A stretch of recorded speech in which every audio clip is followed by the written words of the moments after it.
How to paint wood crafts. Many arts and craft stores sell blank wooden pieces that you can paint. While you can always paint them right away, there are a few steps that you can take to ensure a neater, longer-lasting finish. Sanding the piece first will get rid of any ridges, while priming it will help the paint stick on better. Adding a coat of sealer will protect all your hard work, and help it last for years to come. Prepping the wood. Sand the surface of the object with 140 to 180 grit sandpaper.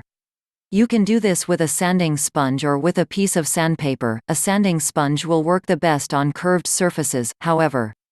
Also, make sure that you are sanding with the grain of the wood, not across it.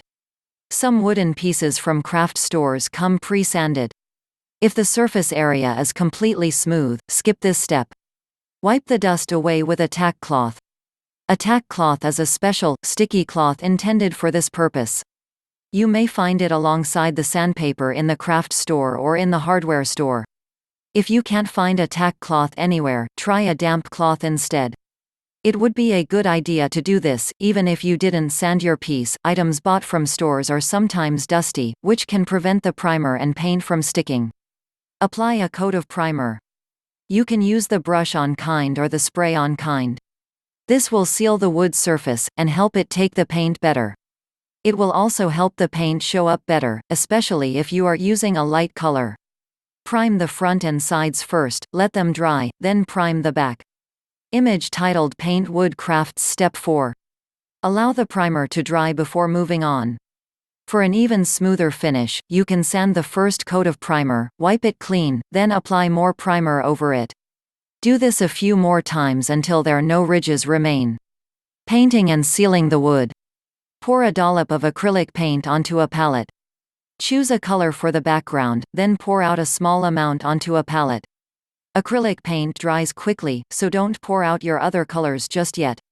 You can use the cheap, craft-grade acrylic paint that comes in bottles, or you can use the more expensive artist's grade that comes in tubes.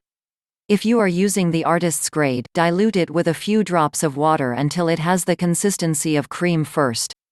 You can use small dishes, plastic lids, and paper plates as palettes. Apply a coat of paint over your piece. Use a foam brush or a wide, flat paintbrush to apply the paint. Let the paint dry, then apply a second coat, if needed. Let this second coat dry as well. Do the front and sides first, let them dry to the touch, then do the back.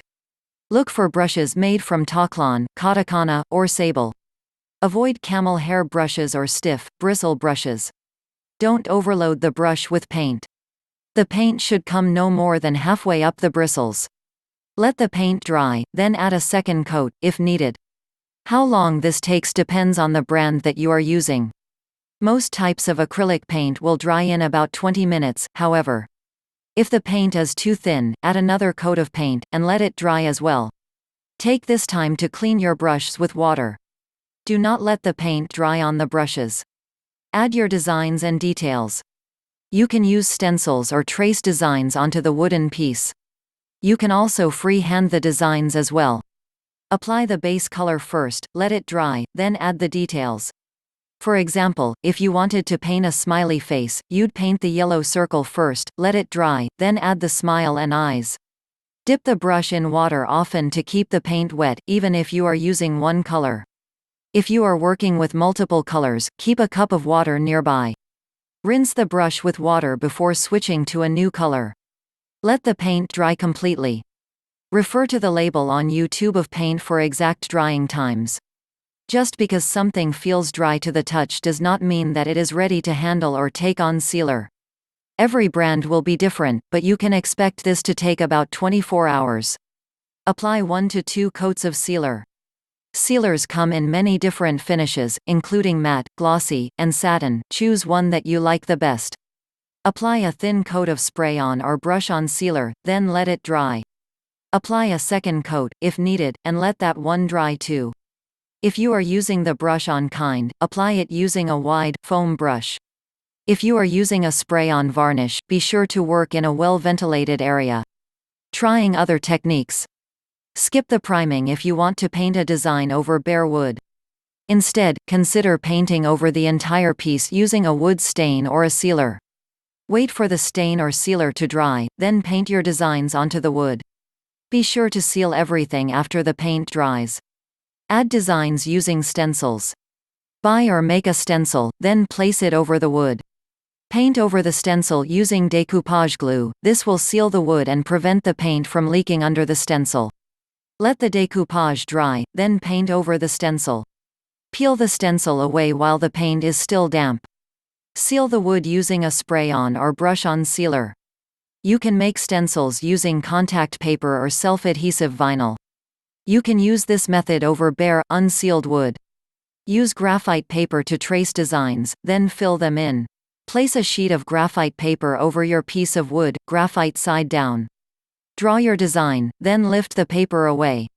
Go over the outline using a thin, painted brush, then fill the design in using a flat brush. This method works best over painted wood. You can do it over bare wood, but the paint may not stick as well. If you don't know how to draw, print the design out on tracing paper first, then place the tracing paper on top of the graphite paper. If you are working over a dark-colored surface, make some chalk graphite paper instead. Cover the back of a piece of paper with chalk, place it chalk side down onto the wood, then trace your design. Create a tinted stain to show off the wood grain. Apply a thin layer of acrylic paint using a dry paintbrush. Dip a wet cloth in a small amount of paint, then rub it over the wood. This will help blend strokes together without covering up the wood grain. The cloth should be wet, but not dripping.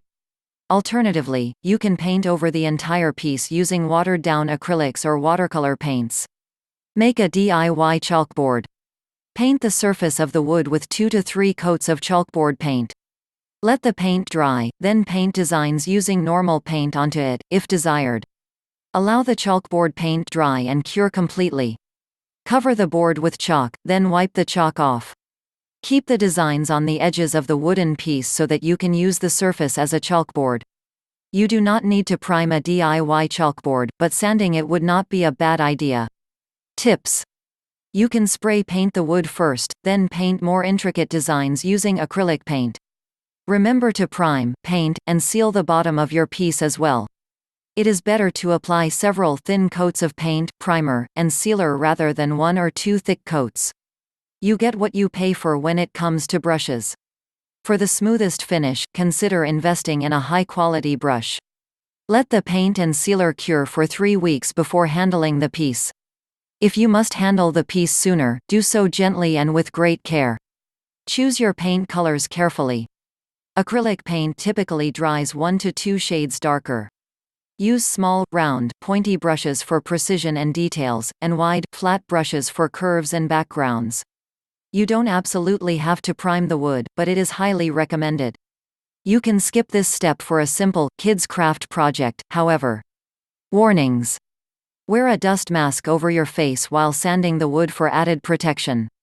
Always using spray paint or spray-able primers, sealers outside or in a well-ventilated area. Things you'll: wooden object, i.e., frame, box, letter, toy car, etc. 140 to 180 grit sandpaper primer. Acrylic paint. Paintbrushes. Sealer.